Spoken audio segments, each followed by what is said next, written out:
Amis téléspectateurs et amis de En toute conscience, shalom. Encore heureuse de vous retrouver par la grâce de Dieu. Un sujet qui aura fait couler beaucoup d'encre et qui reste toujours d'actualité, la sorcellerie en Afrique. Pour ce numéro de votre hebdomadaire, nous traiterons avec le prophète Don Céleste Nabi le thème suivant, la sorcellerie, que des dégâts dans les vies, dans les familles et dans notre continent, que faire? Et justement pour en parler toujours, nous sommes avec le prophète Don Céleste Nabi.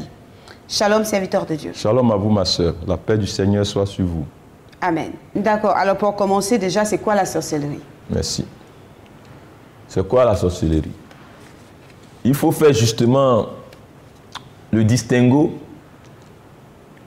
entre la façon dont la sorcellerie est définie selon le dictionnaire, selon la Bible et selon la conception courante, où l'on pense que le sorcier, c'est seulement celui qui sort de son corps pour opérer la nuit, ou celui qui est inculte, c'est-à-dire qui n'est pas instruit, ou celui qui est misérable, celui qui vit au village, ou celui qui n'a aucune connaissance de la Bible, ou celui qui mange de la chair humaine dans le monde des ténèbres.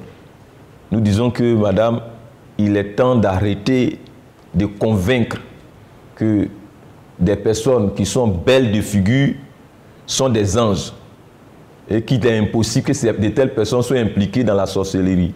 Et que les personnes qui n'ont pas un faciès très attirant sont des potentiels sorciers.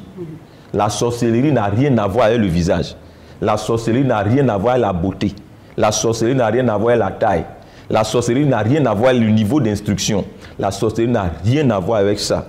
Et j'aurai le temps tout à l'heure de vous définir de façon plus élargie, comment est-ce que d'un point de vue spirituel, biblique, nous définissons la sorcellerie? Je suis à vous. D'accord. Alors, la prochaine question, c'est de savoir où se manifeste la sorcellerie et à quel niveau exactement? La sorcellerie se manifeste dans la famille, au niveau socio-professionnel, dans l'église, c'est-à-dire dans la chrétienté. Il y a la sorcellerie dans les églises. Il y a beaucoup de sorciers qui sont dans les assemblées chrétiennes.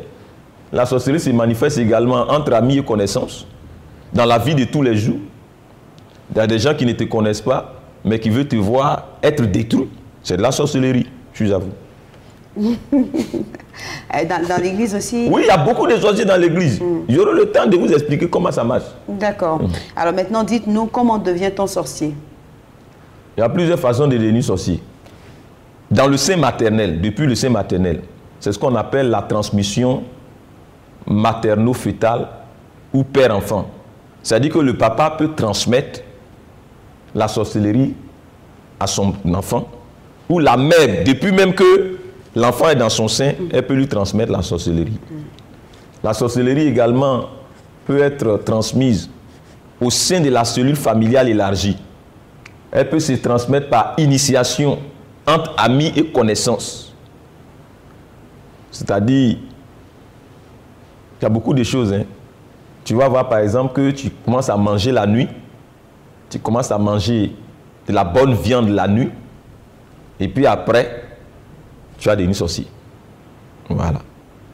La sorcellerie, ça peut être également comme un moyen de vengeance suite aux blessures, aux douleurs de la vie. C'est-à-dire, à force de souffrir, Satan viendra te dire, écoute, je peux te donner une puissance pour que tu règles les comptes à ceux qui te font souffrir. Tu vas devenir sorcier. Voilà. Il y a aussi la sorcellerie en tant que manifestation de nos profondeurs intrinsèques, c'est-à-dire la méchanceté. C'est-à-dire qu'il y a des gens au fond desquels il y a de la méchanceté. Vous savez, dans la Bible, là, des fois la Bible parle du méchant, le méchant. Mais l'équivalent, dans certains cas, c'est le sorcier. Donc il y a des gens qui ont des dispositions malveillantes. Ils sont potentiellement méchants. Et cette méchanceté-là, ils la mettent à exécution en détruisant. C'est de la sorcellerie. Il y a aussi la transmission dans les cellules initiatiques, dans les sociétés secrètes par exemple. Et puis on a les actes ou les dispositions portes ouvertes. C'est-à-dire il y a des gens, ils ont de mauvaises dispositions de cœur. Ils posent des actes méchants. Donc ça permet aux esprits de rentrer, aux esprits de sorcellerie de rentrer dans leur vie, de les posséder et de les utiliser. Et puis il y a aussi les médias, les réseaux sociaux et certains sites. Il y a des sites, dès que tu rentres dans ce site-là, ils vont t'initier. Surtout pour les enfants, les jeunes. Même la télévision, là, il y a des bandes dessinées où on présente le diable comme un héros, dont l'enfant a envie de devenir comme le diable et donc avoir son potentiel, ses capacités. Et puis, paf, l'esprit. Vous savez, les sorciers ne sont plus au village. Les sorciers se trouvent dans ton iPhone, dans ton smartphone, dans la télé que tu as chez toi à la maison. Aujourd'hui, la sorcellerie est technologique. Voilà, je suis à vous. D'accord, on a longtemps pensé serviteur de Dieu et je constate à tort que la sorcellerie se transmettait seulement entre différents membres de la famille. Absolument pas, absolument pas. D'accord. Alors les uns disent qu'on peut être sorcier sans être véritablement conscient. Qu'en dites-vous? C'est fort possible, mais il faut distinguer les choses. Primo, il y a la conscience du fait de la chose, la conscience du fait de la sorcellerie, la conscience du fait que je suis sorcier. Il y a la conscience de l'existence et de l'effectivité de la sorcellerie. Et la conscience du côté obscur, négatif, destructeur de la chose. C'est deux choses. Donc, il faut distinguer. Il y a le fait d'être conscient du fait que il y a une manifestation de sorcellerie à travers ma vie. Il y a le fait d'en être conscient. Et puis il y a le fait d'être conscient que les actes que je pose sont méchants, sont destructeurs. Vous voyez?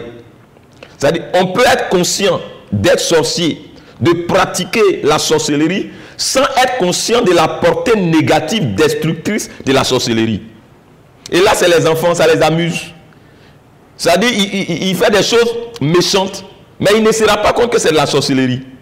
Parce qu'il n'est pas encore mature d'un point de vue humain. Voilà. Dans le développement de sa personnalité. Donc il fait des choses cyniques, des choses méchantes. Comme ça peut être des grandes personnes qui posent des actes méchants. Il voit que là qui pose là, ce n'est pas net. Mais il ne se rend pas compte que c'est un acte de sorcellerie. Voilà. C'est pour ça que j'ai parlé de la différence entre le ministère de la sorcellerie et puis les actes de sorcellerie, les actes ponctuels de sorcellerie. C'est-à-dire que tu peux poser un acte ponctuel qui est méchant. C'est un acte de sorcellerie, hein, c'est méchant, mais c'est un acte ponctuel. Et puis ceux qui pratiquent le ministère de la sorcellerie, eux là, c'est leur vie quotidienne. Ils sont conscients de ce qu'ils font. Voilà, ça c'est un ministère. Secondo, il faut distinguer entre la sorcellerie qui consiste à opérer dans le monde spirituel de l'obscurité, le monde des ténèbres, l'autre monde, dans une confrérie, il y a ce bloc-là. Ce que nous appelons dans le jargon sacerdotal le militantisme obscur ou occulte, c'est-à-dire il y a des gens qui opèrent dans les confréries de sorcellerie. Il faut distinguer entre ça et de l'autre côté, la sorcellerie la plus courante qui se pratique dans les pensées. C'est-à-dire le fait d'entretenir des pensées de destruction, de nuisance, de haine, de mauvais souhaits, d'imprécation ou de poser des actes allant dans ce sens. Donc, il y a des gens qui sont dans des confréries de sorcellerie organisées pour détruire. Et puis, il y a des gens qui, dans leurs pensées, entretiennent des pensées de sorcellerie ou à travers les actes, des actes de sorcellerie. Vous voyez, il faut faire le distinguo à ce niveau-là. Voilà. Et justement, plusieurs cas de figure existent. Il y a, tout à l'heure j'ai parlé de cela, mais je vais dans les détails maintenant. Il y a ceux-là qui vivent la sorcellerie comme étant un don, un talent, un acquis positif, comme une âme légitime. Ils ne voient pas le côté dangereux, destructeur de la chose. Pour eux, c'est un don. Il a le don de se dédoubler, de sortir de son corps. Pour lui c'est un don. Il a le don, tout ce qu'il souhaite aux autres, ça arrive. Tout ce qu'il souhaite comme mal aux autres, ça arrive. Donc pour lui, il voit ça comme un talent, quelque chose qui est bon. Voilà. Ça, c'est surtout les enfants. Maintenant, il y a aussi ceux qui ont été initiés dès le bas âge ou dès le sein maternel, qui vivent la sorcellerie comme quelque chose de naturel. Pour eux, c'est une vie comme tout autre. Il n'y voit rien d'anormal. Depuis le sein maternel, il est toujours sorti de son corps. Il a toujours souhaité le mal aux autres, ça s'est réalisé. Il a toujours fait pour lui, puisqu'il il ne voit rien de mal à cela, parce qu'il est enfant.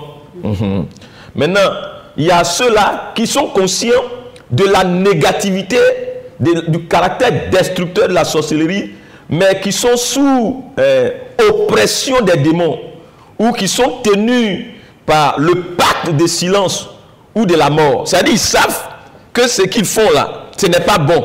C'est de la destruction, c'est de la sorcellerie, mais ils ne peuvent pas sortir de là parce que les démons les tiennent. Et parce qu'ils n'ont pas le droit d'en parler, donc ils restent dedans.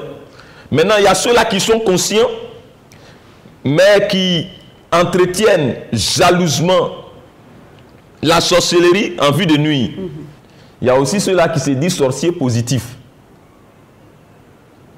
En fait, ceux-là, ils sont au stade de simple utilisation de puissance surnaturelle ou d'entité spirituelle ou d'énergie spirituelle leur permettant d'atteindre leurs objectifs.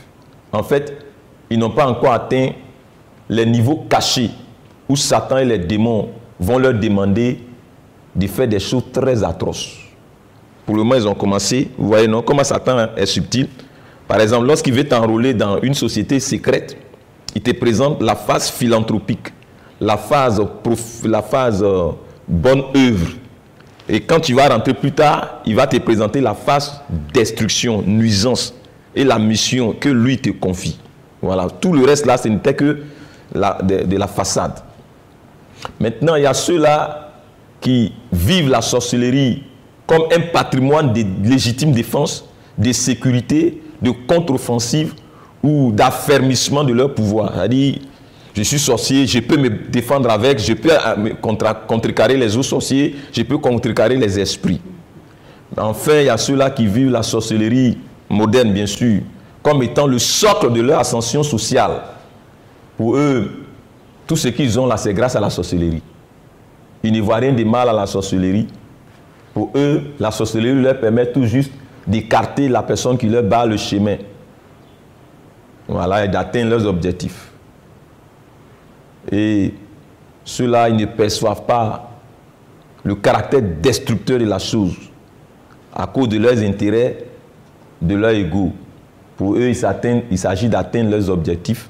Donc, s'il faut nuire à l'autre pour atteindre l'objectif, il n'y a aucun mal à cela. Voilà, donc tous ces cas de figure-là sont possibles. Je suis à vous. D'accord. Alors, serait-il possible, serviteur de Dieu, de nous donner quelques indicateurs révélateurs de la présence de l'esprit de sorcellerie dans la vie d'une personne? Alors, c'est quelques éléments que je vais mentionner. Oui. Il y a le cynisme. Ok. Voilà, le sorcier est cynique. Il y a le sadisme. Le fait de tirer une très grande joie de la souffrance de l'autre. Oui. Il y a aussi la poisse constante. Quand il y a une influence de sorcellerie sur ta vie, tout se gâte à ton contact. Ok. Tout ce que tu as touché là, ça s'est gâté. Ok. Et puis il y a la vengeance absolue et le ressentiment constant. La personne habitée par un esprit de sorcellerie, elle ne pardonne pas. Elle a envie de toujours se venger. Elle vit un ressentiment de façon perpétuelle. Il y a aussi les méchancetés inexpliquées et inexplicables. Le sorcier, il pose des actes de méchanceté qu'on ne peut pas expliquer. Souvent même, il est méchant envers celui qui lui fait du bien. Il va tuer la personne qui paie son loyer. Il va tuer la personne qui paie sa scolarité. On ne peut pas comprendre. Voilà. Il y a aussi les jalousies sans motif et un esprit accusateur. Les sorciers, ils accusent facilement les autres. Parce qu'il faut bien qu'il ait un motif d'accusation pour te nuire. Donc, ils ont un esprit accusateur, négatif. Et puis, ils sont jaloux. Tu as ton diplôme, il est jaloux. Vous deux, vous avez les mêmes choses, il te jalouse.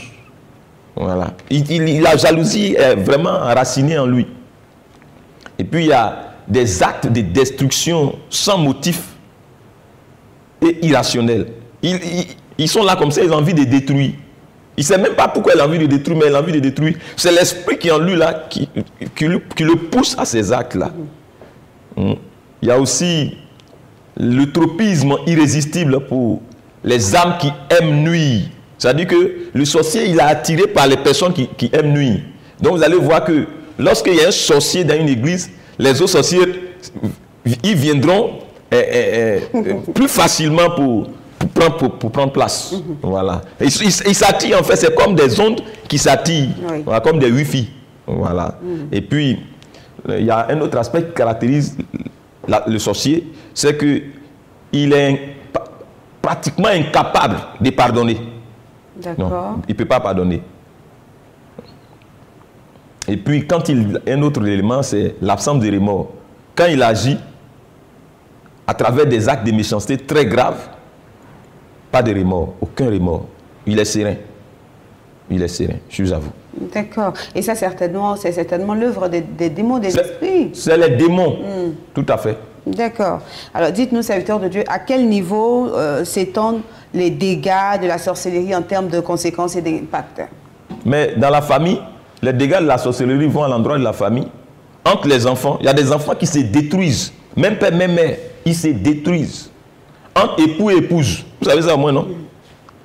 L'époux peut être sorcier contre sa propre femme. La femme peut être sorcière contre son mari. Mais dites-moi, quand on sacrifie sa femme pour obtenir une ascension socio-professionnelle, n'est-ce pas de la sorcellerie? Quand on fait envoûter son époux pour le rendre dindon ou toutou, n'est-ce pas de la sorcellerie? Vous qui envoûtez vos maris là, vous êtes des sorciers. Quand on ensorcelle quelqu'un qui est déjà marié pour prendre sa femme ou son mari, n'est-ce pas de la sorcellerie? C'est la sorcellerie. La sorcellerie conjugale. La sorcellerie peut se manifester également de parents. Père, mère, soeur, frère, cousin, cousine, oncle, tante. Et puis entre les frères et les sœurs. Toutes ces formes-là existent. La sorcellerie peut se manifester également au niveau socio-professionnel. La destruction de la carrière des autres. Les ragots sur les autres en vue de nuire. Les médisances, les humiliations et dégradations. Et même abaissement des autres. En vue de les détruire. Hein? La joie de bafouer la dignité de l'autre. C'est de la sorcellerie. Il y a des patrons qui prennent plaisir à bafouer la dignité de leurs collaborateurs, à les humilier, à les dévaloriser, à les déshumaniser. Mais c'est de la sorcellerie. C'est de la sorcellerie. Il est ton collaborateur, il est ton employé, mais il n'est pas ton esclave. La sorcellerie peut se pratiquer également dans l'église, dans la chrétienté, au sein de l'église, entre pasteurs. Les prêtres également pratiquent la sorcellerie. Entre les fidèles, la sorcellerie se pratique. Dans les grands instants de l'église, là, au sein des diacres, des anciens, la sorcellerie se pratique. La sorcellerie peut se pratiquer également dans les relations entre amis et connaissances. Vous verrez là la jalousie, les coups bas qu'on se fait, les médisances, la rage de voir l'autre échouer, le mécontentement en cas de succès ou du bonheur de l'autre. C'est-à-dire à chaque fois que ton ami a un événement heureux, un petit bonheur, toi ça te fait mal, tu ne dors pas la nuit. Mais c'est la sorcellerie qui te fatigue. Entre personnes inconnues également, la sorcellerie se pratique. La joie et l'envie passionnée de nuire à une personne qu'on ne connaît ni d'Adam ni d'Ève. Mais c'est de la sorcellerie. L'aversion qu'on entretient pour une personne de bien qui ne nous a rien fait. La personne est bien, elle ne t'a rien fait, mais tu entretiens une aversion contre cette personne-là. Mais c'est de la sorcellerie. On veut voir l'autre souffrir. Alors, on ne la connaît même pas, on ne le connaît même pas. La sorcellerie se pratique aussi au niveau de la région, de la nation, du continent. Ça, c'est l'obscurité, l'obscurantisme. On voit ici des cadres qui sont tués. La décroissance démographique. On voit des études glorieuses qui ont avorté. On voit la misère et la pauvreté par la sorcellerie, le sous-développement. Le règne d'un homme fort dans la région, c'est-à-dire l'homme fort, il empêche toutes les autres personnes d'émerger et de prospérer. Mais quand vous tuez les cadres, mais à travers la sorcellerie, vous contribuez à l'appauvrissement de votre région. Ceux qui doivent construire des maisons, qui doivent contribuer à ce que les infrastructures voient le jour dans vos régions, ceux-là, quand vous les tuez, mais vous êtes contre le développement. Les sorciers sont des agents de sous-développement, je vous avoue. Vous Vous êtes désireux de révolutionner votre ministère et le monde par la puissance et l'application de l'évangile authentique. C'est possible au Centre de la Sainte Doctrine. Voici une opportunité exceptionnelle de formation en ligne offerte à tous les ouvriers de notre Seigneur Jésus-Christ partout dans les nations. Avec le Centre de la Sainte Doctrine, primo, bénéficiez de l'expertise, l'exactitude, la finesse, la discipline, l'expérience, l'art et le savoir-faire pratique et technique sous l'impulsion d'enseignants qualifiés dont la doctrine ne souffre d'aucune ambiguïté, avec notamment le prophète formateur Don Céleste Nabi Segundo, parce que nous sommes dans une ère de tous les défis et de digitalisation qui exige l'entrée en scène de vrais leaders et des hommes compétents. Et enfin, vous serez des leaders formés avec la manière, la science et l'art. Avec le Centre de la Sainte Doctrine, où que vous soyez, sans vous déplacer, venez puissamment vous équiper en vue d'un ministère pratique et efficace appelé à laisser ses traces dans l'histoire. C'est dès maintenant pour de grandes choses avec Jésus-Christ. Contact 07 82 31 08 07 37 39 03. Shalom. D'accord. Alors, serviteur de Dieu, je vais dire certaines choses que je considère assez graves. Vous avez dit dans certaines instances, même au niveau de l'Église, au niveau des pasteurs, au niveau du diaconat, au niveau des prêtres, il y a aussi là la sorcellerie. Tout à fait, je l'ai dit. D'accord. Alors, est-ce que vrai? Madame, je ne tiens pas de propos graves. Je ne peux pas, avec toutes mes responsabilités, aller payer de l'argent, venir m'asseoir sur un plateau télé, à la face du monde, pour raconter des histoires.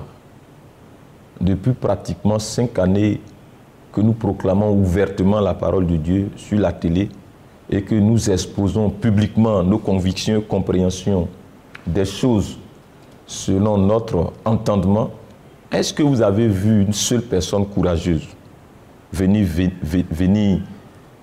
nous réfuter ouvertement? Avez-vous vu une seule personne venir remettre publiquement en cause un seul point doctrinal dans ce que nous disons ou avançons? Que la sorcellerie prospère dans bien d'assemblées chrétiennes, c'est une évidence. Ce n'est pas un secret pour les chrétiens. Que les sorciers aient transformé bien d'églises en leur QG, c'est indéniable. Il y a des pasteurs sorciers, il faut le dire, des diacres sorciers, des diaconesses sorcières, des anciens sorciers, des femmes de pasteurs sorcières, des centres sorciers, des trésoriers et trésorières sorciers, des intercesseurs sorciers, des enfants de l'école des dimanches sorciers, des enfants de pasteurs sorciers, même les pasteurs qui se disent anciennement sorciers, donc repentis. En réalité, c'est une grosse farce. C'est de l'arnaque. Beaucoup, sinon même 95%, n'ont en réalité pas quitté leur confrérie de sorcellerie. C'est des gens qui sont en mission dans les églises. Ils sont en mission dans les églises. Et puis, vous savez, Satan a plus de défis dans le monde. Il a enchaîné tous ceux qui sont dans le monde pour l'enfer, à moins de la miséricorde de Dieu. Il tue qui il veut, quand il veut, où il veut et comme il veut. Dans le monde, le seul sang qui constitue un défi aujourd'hui pour Satan et un terrain à conquérir, c'est bien l'Église. Il s'y invite, se faisant passer pour un saint, pour un frère, pour une soeur, pour une épouse, pour un époux, pour un pasteur, pour un ouvrier, pour un leader, pour un bienfaiteur, pour se faire accepter dans l'Église et mieux détruire incognito. Les sorciers ont fait tomber beaucoup d'assemblées chrétiennes. Les sorciers ont descendu beaucoup de pasteurs. Vous savez ce qui se passe? Les sorciers, ils viennent à l'église pour faire quoi? Vous allez vous poser cette question. Mais quand ils viennent à l'église, c'est pour plonger l'église dans le sommeil spirituel, assoupir les chrétiens, les plonger dans l'assoupissement, le coma spirituel, le sommeil spirituel. La conséquence, c'est quoi? C'est qu'ils vont perdre leur vie de prière. Et quand ils ont perdu leur vie de prière, ils vont sombrer dans le péché. Et quand ils sombrent dans le péché, maintenant les sorciers font quoi? Ils leur volent leur grâce. C'est pour ça que la Bible dit dans Jean 10 que le diable c'est un voleur. Vous voyez comment il opère donc dans les églises? Satan n'a pas de grâce. Satan n'a pas de bénédiction. Satan n'a pas de bonnes choses. Donc il vient dans l'église où Dieu a de bonnes choses pour ses enfants, où les enfants de Dieu sont chargés de grâce. Il les plonge dans le sommeil, il les plonge dans l'assoupissement. Ils perdent leur vie de prière. Quand ils sont ainsi, bien évidemment, ils vont tomber dans le péché. Quand ils tombent dans le péché, mais ils viennent maintenant, ils volent leur grâce. Quand le pasteur aussi tombe dans le péché, bien évidemment que la porte est ouverte, il vient, il pille les chrétiens. C'est pour cela que le diable vient à l'église, c'est pour voler. Et la porte ouverte qui lui permet de travailler, c'est quoi? C'est le péché. Le péché lui-même étant le produit de l'environnement où il n'y a plus de prière, où il n'y a plus de sanctification. C'est pour ça que c'est dangereux d'être dans une assemblée où il n'y a pas de sanctification. Tu seras pillé. Et ton âme même risque d'avoir des problèmes. Je vais m'arrêter là pour continuer. Vous voyez comment beaucoup de pasteurs, par manque de discernement, ont épousé des sorcières. Ne me demandez pas ce qu'ils vivent comme tribulation. Oui. Ne me demandez pas ce qu'ils vivent comme tribulation. Épousez une sorcière. Et puis, dites-le moi s'il vous plaît. Dites-le moi s'il vous plaît. Un pasteur qui pratique les sciences occultes, n'est-ce pas un sorcier? Un pasteur qui pratique les sciences occultes, c'est un sorcier. Seulement lui, il a une Bible. Les dimanches matin, il est derrière le pupitre. Sinon, c'est un sorcier. Un pasteur qui sort de son corps quand il veut, comme il le veut. Le dédoublement, le voyage astral, n'est-ce pas un sorcier? Mais c'est un sorcier. Un pasteur qui couche avec la femme ou les femmes de ses fidèles, la femme d'une autre personne, n'est-ce pas un sorcier, Manawali? Mais c'est un sorcier. Un pasteur qui ment aux âmes pour leur prendre de l'argent, les enfonçant et les enracinant dans l'erreur, en étant conscient que dans cet état, ils seront drainés en enfer. Dites-moi s'il vous plaît, internautes téléspectateurs, n'est-ce pas un sorcier? Mais c'est un sorcier. Venons-en au prêtre. Un prêtre pédophile qui détruit des dizaines, des centaines, des milliers d'enfants. Mais n'est-ce pas un sorcier? Est-ce un homme de Dieu? Un prêtre qui a fait vœu de célibat, qui prend plaisir à coucher les femmes des autres, les femmes mariées, pour se faire entretenir par elles. Mais n'est-ce pas un sorcier? Mais c'est un sorcier. Je vais m'arrêter là. Pour me concentrer sur ce qui se passe dans ma propre famille spirituelle. Je vais parler de la famille évangélique. Sinon la sorcellerie à l'église, c'est une réalité, je vous avoue. Alors, serviteur de Dieu, il semblerait que les sorciers vivent beaucoup plus longtemps. Est-ce que c'est quelque chose qui est avéré? Merci ma chère soeur. Effectivement, les sorciers vivent longtemps. Mais je vais vous donner deux explications possibles quant à la longévité des sorciers. Mais sachez que Dieu ne permet point cette longévité-là pour que les sorciers puissent détruire au maximum et le plus longtemps possible. Absolument pas. Les sorciers ne sont pas des ouvriers du Seigneur. Les sorciers ne sont pas des ministres de notre Seigneur Jésus-Christ. Mais voici les deux raisons qui expliquent la longévité de certains sorciers. Pas de tous, de certains sorciers. D'accord. Il y a la miséricorde et la souveraineté magnanime de Dieu. Dieu est souverain. Il est miséricordieux et il est bon. La Bible nous dit très clairement que la volonté de Dieu, ce n'est pas que le méchant meure, mais qu'il se répande et qu'il fasse quoi? Et qu'il vive. Ce n'est pas moi qui le dis, c'est Ézéchiel 18, versets 21 à 23. Je lis pour nos téléspectateurs. Si le méchant se détourne de ses péchés qu'il a commis, s'il observe toutes mes prescriptions et la justice, assurément il vivra. Tous les crimes qu'il a commis ne seront pas retenus contre lui. Est-ce que je désire avant tout la mort du méchant? C'est Dieu qui pose la question. Oracle du Seigneur l'Éternel. N'est-ce pas qu'il se détourne de sa voie et qu'il vive? Donc Dieu veut qu'il accorde une longue vie aux sorciers pour qu'ils se répandent. Et pour qu'ils soient comment? Sauvés. Sinon, ce n'est pas parce que Dieu le cautionne. Hein. Et puis, il y a un autre aspect de pourquoi les sorciers durent. Comme vous me posez la question. C'est que beaucoup de sorciers ont passé un accord avec le séjour des morts. Ils sont d'impact avec la mort et le séjour des morts. Mais en général, c'est ceux-là qui sont les plus haut gradés. On me demandera comment est-ce possible de passer un accord avec la mort et le séjour des morts. Est-ce que cela voudrait dire qu'on ne meurt pas? Je vais vous répondre à travers les Écritures. Dans Ésaïe, le chapitre 28, je lis pour nos amis téléspectateurs. Vous dites, nous avons fait une alliance avec la mort. Nous avons fait un pacte avec le séjour des morts.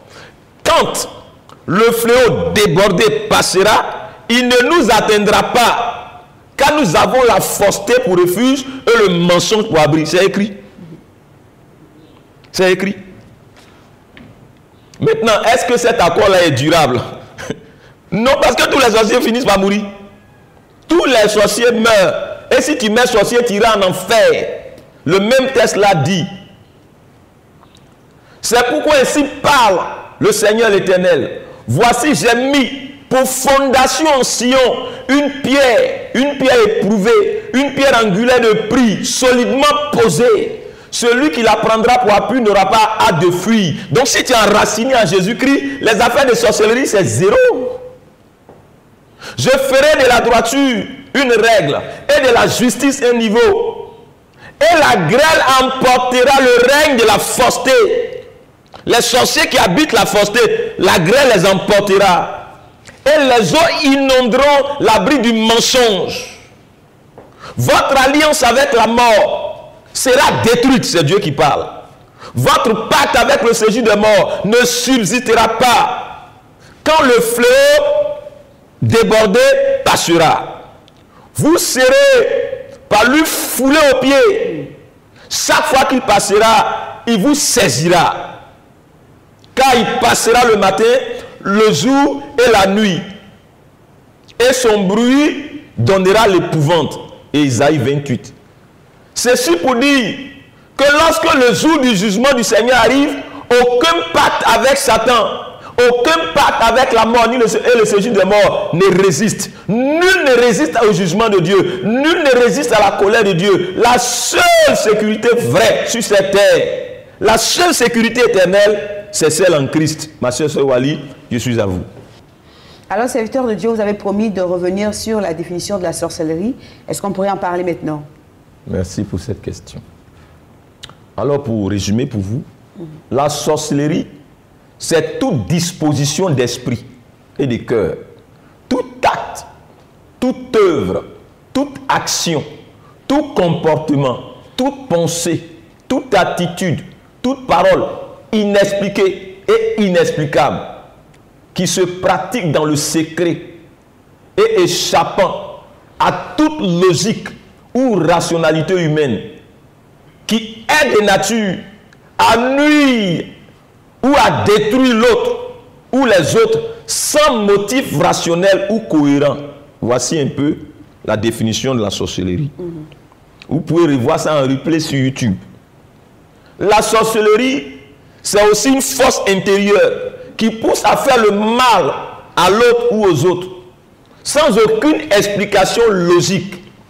Le seul profit que tire celui qui pratique la sorcellerie, c'est le plaisir de voir l'autre souffrir. C'est cela la sorcellerie. La sorcellerie s'oppose à l'existence et à la pérennité de tout ce qui est noble, de tout ce qui est honorable, de tout ce qui est constructif, de tout ce qui est glorieux dans la vie des autres. La sorcellerie ouvre la porte. La sorcellerie œuvre pour s'opposer à l'accomplissement du plan de Dieu pour la vie des autres. La joie du sorcier, son gain, son retour sur investissement, son objectif, c'est la souffrance de l'autre, c'est l'échec de l'autre, c'est les malheurs dans la vie de l'autre. Voici la sorcellerie. Un autre aspect, c'est que la Bible définit la sorcellerie. La Bible dit de la sorcellerie qu'elle est une œuvre de la chair. Vous pouvez le voir dans Galates 5, le verset 19 à 24. Or, les œuvres de la chair sont manifestes. Ce sont l'impudicité, la dissolution, l'idolâtrie, la magie. Ils ont mis magie dans les nouvelles versions, mais les anciennes versions disent la sorcellerie. Pourquoi ils mettent magie? Ils n'ont qu'à laisser la sorcellerie là. La sorcellerie. Les inimitiés, les querelles, la jalousie, les jalousies du moins, les animosités, les disputes, les divisions, les sectes, l'envie, l'ivrognerie, les excès de table et choses semblables. Voici ce que nous dit les textes. Les œuvres, c'est une œuvre de la chair. La chair, c'est quoi? La chair, c'est le monde des ténèbres opérant au milieu de nous. Le monde du mal opérant au milieu de nous. Le monde du péché opérant au milieu de nous. Au fond de nous, c'est-à-dire dans notre cœur. C'est ça la chair. Tout ce qui est des ténèbres, qui accourt dans notre cœur, c'est ça la chair, dans nos pensées, c'est ça la chair. Je suis à vous. Et c'est déjà la fin de ce numéro de En toute conscience. On vous retrouve certainement par la grâce de Dieu la semaine prochaine. N'oubliez pas que vous avez la possibilité de joindre la mission d'Iceva qui produit cette émission aux différents contacts qui s'affichent au bas de votre écran. À très bientôt par la grâce de Dieu. Portez-vous bien. Shalom. Shalom.